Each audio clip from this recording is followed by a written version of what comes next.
All right, we are rolling. All right, Miss Judy, why don't we start out with just tell us about yourself? Well, my name is Judy Thompson. I've lived in Metcalfe County all my life. Went to school and graduated here. I'm married. I have one child. She's 7 years old. This is my 4th year as Youth Service Center coordinator. Before that, I was a teacher's assistant for 13 years. Okay. And then what made you decide to get into the family resource and youth service center role? Well, it just came available, and I didn't know much about. Well, I had worked at the elementary with Patty, and I knew what she did, but I didn't understand much about the high school, middle school. The position came available, and I applied for it and got it, and I love it. Absolutely love it. All right. So tell us about. I know each kind of FRYSC is a little different based on the community needs, but what kind of things do you do on a daily basis to help your community? Well, I have calls all the time from families in need, utility bills, clothing. We have families who have fires. We help with that to help them get back on their feet, get them to the rescue shelter, and food and clothing. And we help our families with Christmas, of course. We partner with local library, the fire department, just any business that will work with us. And we do whatever we can, or whatever a family needs. We try to provide help for them, whether it's the help itself or getting them another resource, for them to move on from here. So, how important are the community connections that you make? Oh, very important. Very important. I couldn't do Christmas without my churches. I mean, they really jump in there, and they take most all of my students that I have, and I usually don't shop for very, very many. They take all of them. So, all right. So I know some schools partner with like Toys for Tots. So for Christmas, partner with churches? Do you partner with anyone else?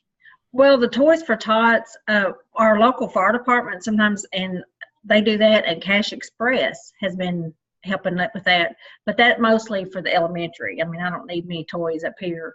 I do have some families that'll have a small child, and I might need a few toys, but Patty mostly at the elementary works with Toys for Tots. Okay. What are some of the unique needs of your community that you're seeing recently? Well, recently the e-cigarettes and vaping has become a big issue.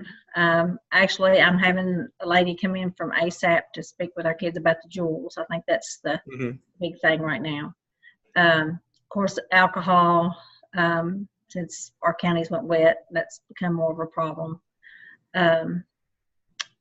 We have a lot of needs for help with utilities and that sort of thing. Transportation, that's a big need here. We just don't have much transportation resources. So. I understand that. What the e-cigs, the Juuls, how has that affected your students? Well, we've confiscated several up here. I was talking with ASAP yesterday, and she said that they had found a bunch in another county, and they were like 95% THC.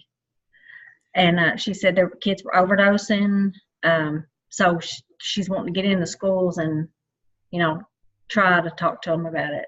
So the e-cigs aren't necessarily just for nicotine. Kids are putting THC. How are they putting the THC in there? Do you know? I don't know. I mean, I don't know if it's like a liquid or how they're doing it. I don't understand all of it, but those things look like it. Have you seen them? They're like a little flash drive. Yeah.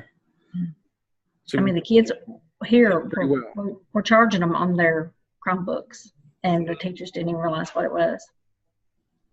So what were they doing with their Chromebooks, you said? Yes, they were charging them on their Chromebooks. Oh, they're charging them on that? Well, yeah. Yeah. Pretty resourceful, right? Yeah. tell us about, your background. I know you said you've been in the schools, but how's your background helped you and deal with the situations you deal with now with the Friskies? Well, my father was an alcoholic. I grew up, my parents were both older. We lived paycheck to paycheck. And so, there was we had a lot of needs. We had to reach out several times for help. And I understand where these kids are coming from. I can relate with them because I've been there. Of course, there's a lot of different things since I went to school that they face now that I didn't face. But, I know what it's like to do without. And I'm just trying to relate with them to help them the best way I can. That's awesome. So you would have been someone that's receiving services. Yes. Was available back when you were in school. Now you're helping those who were in the same situation. Yes. That's pretty awesome. What is what do you think probably the most common need that you see? We talked about several different ones. What's the one you see over and over again? Well, with my families, I see utility. They need help with utilities. The kids, school supplies, clothes, dental, eyeglasses. Every day it's different. So like the utility bills, let's take that for instance. How are you helping them? They come in there with a bill, and how are you helping them take care of that bill? Well, they can call us when they have a shut-off notice. They have to go to be at that point to shut off notice, and we can pay. We're allowed like so much percentage for each family, so we can pay that much for them. Which a lot of our families are on the pay as you go, so we'll just deposit money into their account to run them until they can get back on their feet. Okay, excellent. What do you think about what's maybe an innovative way that you've handled something that you haven't seen before? Is there something kind of that you think, well, I'm handling this different than other people, and it's kind of a new way of doing things? I can't think of anything in particular. I just try to put myself in their shoes and think what I would want somebody to do for me if I was in that situation. I can't think of something off the top of my head that I've done, but with everything that comes to me, that's just what I try to do. Think about what I would want done. So, well, what is something that you wish there was a better solution for that you deal with? You say, we do this and it works, but I wish there's something that maybe it was better out there that we could solve. Oh, of course, the drugs and alcohol and the cigarettes and the e-cigarettes, and we get the guest speakers in and we have workshops and different things, and it's just hard to reach those kids. They just don't understand how dangerous it is until it's too late. Right. Have you seen the need, or the response, or maybe what the kids are doing change in, say, the last 5 or 10 years? Are they doing it more or less, or is it become a little bit better, worse? Well, the big thing when I started, of course, this is my 4th year, the big thing was dip. We had a lot of kids dipping. And it seems that has gotten better, but now it's moved to the e-cigarettes. So, it seems like each year there's something different that you have to try to fight. You think you're getting it under control, and then bam, here comes something else. So. Well, you said you've been doing it for 4 years, and you've been in school for more years than that. And I talked to several Friskies who are new, say under a year or just got hired. What kind of advice would you give to them starting out their career? I would tell them just to humble themselves. That's what I've had to do. It's easy to judge somebody when they come asking, but it's hard for them. It's hard for a mom to come to you and say, I can't provide Christmas for my child. And so just be humble and try to look at their situation and not judge. I think that's the best thing you can do, is just not judge them and let them know that you understand and you're there for them. Awesome. Now, I know each kind of Frisky has a different region, and they have different meetings.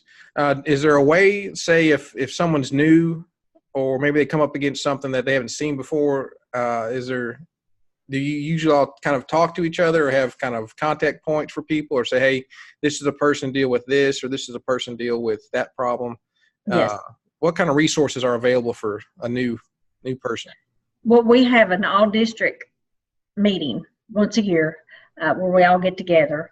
Of course, we have 2 conferences each year. One's in the summer and one's in the fall, where we all kind of get together and share ideas. And but our program manager, if she has a new coordinator in a district that needs something, she'll send out an email. Can you give advice on this? So we all, respond to that and kind of all jump in and help. Yeah, give recommendations, whatever's needed. So. Well, that's awesome. Well, like I said before, and like we talked about before, I appreciate everything y'all do. You definitely build a foundation for these kids. I mean, thank you. They can't be successful in school if they don't have heat at their house, if they are hungry, or if they're don't have clothes, those types of things. So you're definitely making their future brighter as well. I definitely want to say thank you for that. Okay. You're welcome. We'll kind of wrap up here, and if anyone wants to get a hold of you or talk to you, what's the best way to get a hold of you? Through my email. It's judy.thompson@metcalfe.kyschools.us. All right. Well, my phone number too. It's 270-432-3593. All right. Excellent. Ms. Judy, I do appreciate it. And we're going to get off here in just a second. But again, I do thank you. Well, thank you.